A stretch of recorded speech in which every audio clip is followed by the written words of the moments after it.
Can you find the last digit of 7 to the power of 100? So whenever you have maths questions like this, where you have a number raised to a very large power, the last thing you should try and do is calculate this directly. If you try to put this in the calculator, it would actually have an error because the number's too big. And if the calculator can't calculate it, then you shouldn't try to either. So when we do have a question like this, and it's asking just for the last digit, often it makes sense to look at what happens to the last digit at much smaller powers, see if we can spot a pattern, and see what happens next. So 7 to the power of 1 is just 7. 7 squared is 49.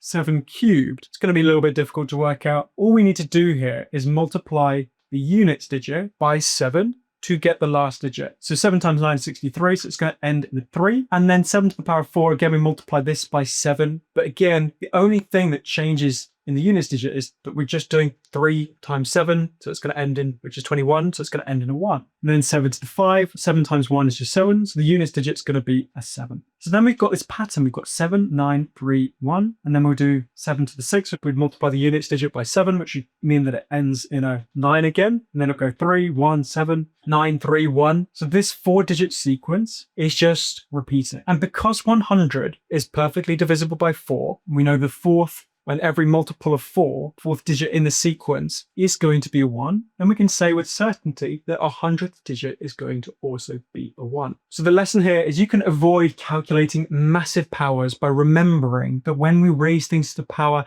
always forms this cycle, and that we can just use that cycle, that repetition, to quickly figure out what the last digit would be for a very large power. If you've got a friend who hates maths and you think this might change their opinion, send this video to them.